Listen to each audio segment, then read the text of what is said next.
আসসালামু আলাইকুম। আবারও সবাইকে স্বাগত জানাচ্ছি এনার কিচেনে আরও একটা রেসিপি দেখার জন্য। আজকের রেসিপি জর্দা সেমাই। আর এই জর্দা সেমাই রান্না করেছি একটু ভিন্নভাবে। তো বন্ধুরা, আজকে আমি এই মজাদার স্বাদের জর্দা সেমাই কীভাবে রান্না করেছি বিস্তারিত আপনাদের সাথে শেয়ার করছি। আর আমার আজকের এই সেমাই রেসিপি যদি আপনাদের কাছে ভালো লেগে থাকে অবশ্যই আমার পুরো রেসিপিটা দেখবেন, আর দেখার সময় একটা লাইক এবং সুন্দর একটা কমেন্ট করতে ভুলবেন না। তাহলে চলুন দেখে নেওয়া যাক আজকে আমি জর্দা সেমাই কীভাবে রান্না করেছি। জর্দা সেমাই রান্না করার জন্য যে উপকরণগুলো লাগছে আমি এখানে নিয়েছি বাদাম কেটে নিয়েছি, আর নিয়েছি কাজু, এগুলো কেটে নিয়েছি, 3-4টা এলাচ থেতো করে নিয়েছি, আর কিশমিশ নিয়েছি, আর নিয়েছি সেমাই। তো আমি প্রথমে যেটা করব সেটা হচ্ছে সেমাইগুলো খুব ভালো করে ভেজে নিব। তো সেমাই ভেজে নেওয়ার জন্য আমি চুলায় দিয়ে দিয়েছি একটা কড়াই। আর এই সেমাই ভাজতে হবে কিন্তু একটু লো হিটে, নইলে কিন্তু পুড়ে যাবে। তো দেখতে পাচ্ছেন আমি কিন্তু সেমাইগুলো খুব ভালো করে ভেজে নিচ্ছি, আর একদম গোল্ডেন কালার করে সেমাইগুলো ভেজে নিব।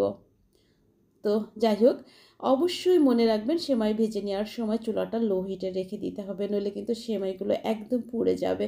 আমার সেমাই ভেজে নেওয়া হয়ে গিয়েছে, এগুলো আমি নামিয়ে নিচ্ছি। এই যে দেখুন আমি কিভাবে ভেজে নিয়েছি।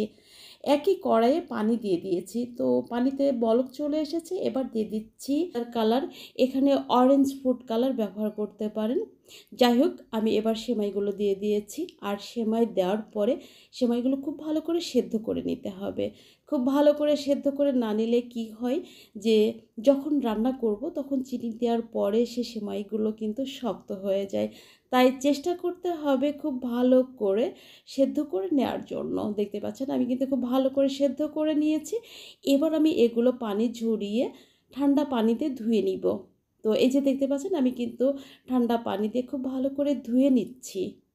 আমি যেভাবে ধুয়ে নিচ্ছি ঠিক এভাবে ঠান্ডা পানিতে ধুয়ে নেবেন, এবং পানি ভালো করে ঝরিয়ে নিতে হবে। একই কড়াইয়ে এবার আমি ঘি দিয়ে দিচ্ছি। আমি পরিমাণ মতো ঘি দিয়ে দিয়েছি।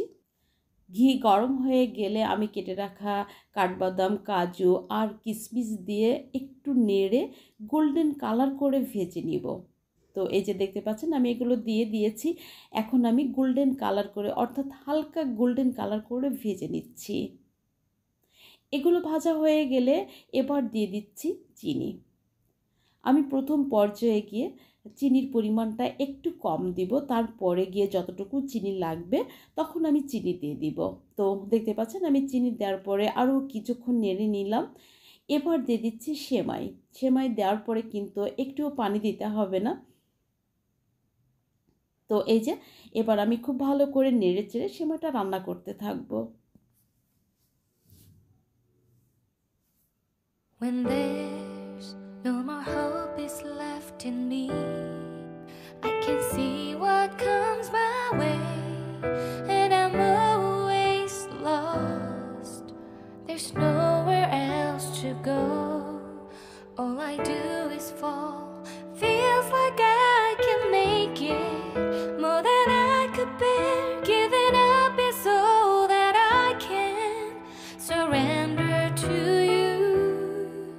Take me in your arms and এভাবে নাড়তে নাড়তে একসময় দেখবেন যে আঠালো একটা ভাব চলে আসবে, তখনই বুঝতে হবে যে রান্নাটা প্রায় হয়ে এসেছে।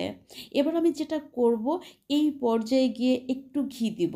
এখন ঘি দিলে কি হয় যে ঘিয়ের যে একটা গন্ধ সেটা কিন্তু পাওয়া যায়, আর স্বাদটাও অনেক বেশি ভালো আসে। তো দেখতে পাচ্ছেন আমি এবার 1 চা চামচ ঘি দিয়ে দিয়েছি।